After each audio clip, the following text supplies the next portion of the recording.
New rumor for Pokemon ZA has dropped. It's been posted on 4chan, so as always, take it with a grain of salt. Apparently we're going to be getting a new one next week, which is the new trailer. A lot of us are expecting some sort of May trailer, though it is not final. I really hope it is next week though. Before we get into this video, click that like button to show support, and leave a comment on which new Mega Evolution Pokemon you want in Legend ZA.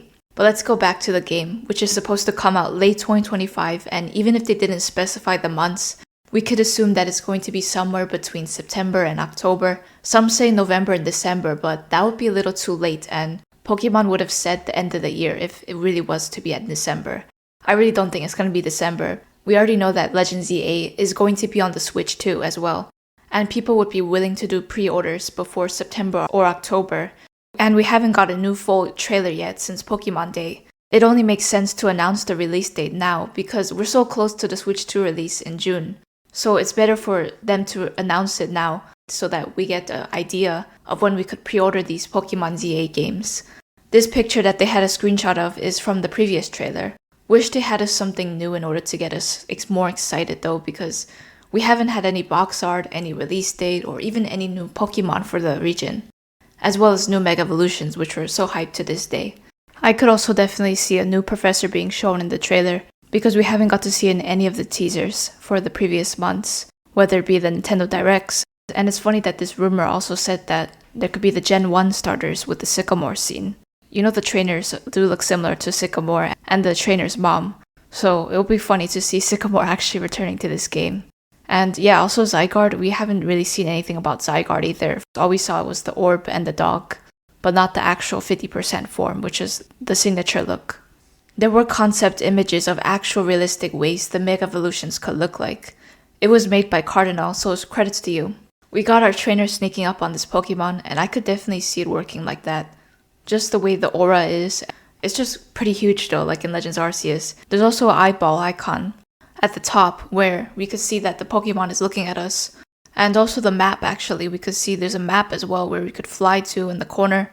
But it's kind of funny though that a Mega Evolution will be randomly next to a cafe and just roaming around. Because in Legends Arceus, when you see with Alpha Pokemon, they were obviously in the forest and in the ocean. But if it's just randomly in the city, just like a Mega Evolved Pokemon, that would be very funny. But obviously it would make sense though because it's in the nighttime. And usually in the nighttime, in the night zones, people will get more rowdy and more wanting to battle. So I understand if Mega Evolution Pokemon would only come out in the nighttime and not the daytime. But I'm really hoping to see Mega Flygon, because a lot of people have been wanting to get this for a long time. I really want to see it happening because Flygon is an overall powerhouse already in battles, with the dragon and ground type and all those powerful moves that it could unleash. I know that Flygon, it's been rumored that it could also be a bug type. Who knows, that it's going to change into a bug type. And also Mega Greninja. I feel like Golem and Machamp should get one too. Alakazam and Gengar already got them, being the original trait evolutions. But since Golem and Machamp are also very iconic Gen 1 Pokemon, so I really want to see Golem and Machamp getting a Mega Evolution. And there were also concept arts for Mega Samurott and Mega Superior. I hope those also get Mega Evolutions, because if Emboar is getting one, then those two should as well. I think defeating the Rogue Megas will be how the player obtains most of the Mega Stones. If we defeat those Mega Evolutions, I mean, we saw in the Cacturn picture actually, there was like sort of a Mega Evolution orb, like a circle on its arm. And imagine if we defeat that, we could collect those Mega Stones as an artifact that we defeated those.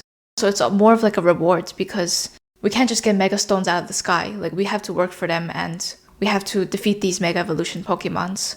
That's actually a good theory, that if we do actually defeat the Rogue Megas, that we will be able to obtain these Mega Stones. And Alpha Pokemon are coming back to Legends ZA if you have missed it. So what if the final boss has an Alpha Pokemon Mega Evolve, like combine the two? This is a fun fact. Alpha and Omega are the first and last letters of the Greek alphabet. And the name of the game is going to be in Pokemon ZA, so those are the first and last letters of the English alphabet. So it would be super cool. And since there's missions to battle these Rogue Mega Pokemon as part of the story, there could also be a lot of stories behind this Rogue Mega Pokemon, like the backstories and lore that we could uncover beyond these games. Like things we didn't know about Mega Charizard before that we would find out in ZA, and Mega Lucario. We'll see how this turns out. I'd like to hear what you guys think about this. And if you're new to this channel, be sure to subscribe May should be the month where we get a new trailer, and I'm really hoping for one. So once it actually comes out, it's gonna be very hype. Gonna post more updates and leaks and news. So I'll see you in the next one.